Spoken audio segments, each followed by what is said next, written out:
Hi అండి. Welcome to మా ఇంటి వంటలు. మా ఇంటి వంటల్లో ఈరోజు నోట్లో వేసుకుంటే కరిగిపోయే హెల్తీ రాగి లడ్డు ఎలా చేసుకోవాలో చూపిస్తాను. లేట్ చేయకుండా రెసిపీ విధానం చూసేద్దాం రండి. ఈ రెసిపీ కోసం ముందుగా స్టవ్ మీద ప్యాన్ పెట్టేసుకొని అందులోకి 1 టేబుల్ స్పూన్ వరకు నెయ్యి వేసుకోవాలి.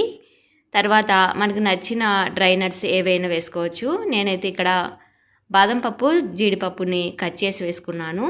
ఇవి రెండింటిని కూడా కలర్ చేంజ్ అయ్యే వరకు వేయించుకోవాలి. మీరు కావాలంటే ఇంకా పిస్తా పప్పు, పుచ్చకాయ పప్పు అట్లా ఉంటుంది కదా, ఏవైనా అంటే మన ఇష్టం, ఇంకా యాడ్ చేసుకోవచ్చు. ఇలా వేగిపోయాక పక్కకు తీసి పెట్టేసుకోండి. తర్వాత అదే నెయ్యిలోకి మరొక 2 టేబుల్ స్పూన్ వరకు నెయ్యి వేసుకొని 1.5 కప్పు వరకు రాగి పిండి వేసుకొని బాగా మంచి అరోమా వచ్చే వరకు వేయించుకోవాలి.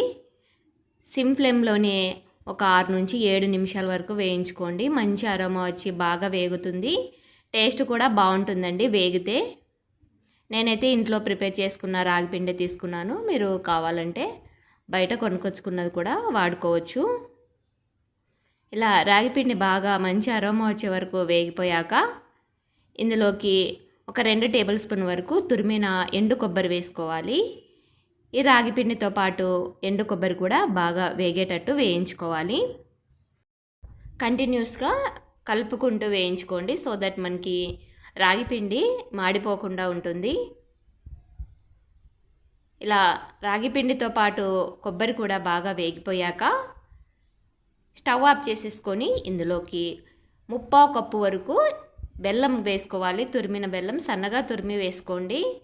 ఈ రాగిపిండి వేడికే ఇది బెల్లం అనేది కొంచెం మెల్ట్ అవుతుంది. కొద్దిసేపు అలాగే పెట్టామంటే నేను ఇక్కడ స్టవ్ మీద నుంచి కూడా దింపేసి బెల్లం వేశాను. ఇది కొంచెం గోరువెచ్చగా అయ్యే వరకు పక్కన పెట్టేసుకున్నారంటే బెల్లము కొంచెం మెత్తగా అయి ఉంటుంది వేడికి. అప్పుడు మనం చేత్తోనే బాగా ఇలా బెల్లాన్ని నలుపుకుంటూ కలుపుకోవాలి. అప్పుడు బెల్లము రాగిపిండిలో బాగా కలిసిపోతుంది. చూశారు కదా, ఎక్కడ బెల్లము ముక్కలు లేకుండా బాగా ఇలా నలుపుకుంటూ చేత్తో బాగా కలుపుకోవాలి. ఇలా బాగా కలిసిపోయాక మనం ముందుగా వేయించి పెట్టుకున్న జీడిపప్పు, బాదం పప్పును వేసేసుకొని ఇవన్నీ బాగా రాగిపిండిలో కలిసేటట్టుగా ఒకసారి కలిపేసుకోవాలి. చాలా సింపుల్గా ప్రిపేర్ చేసుకోవచ్చండి. రాగిపిండి ఒక నెయ్యి, బెల్లం ఉంటే సరిపోతుంది.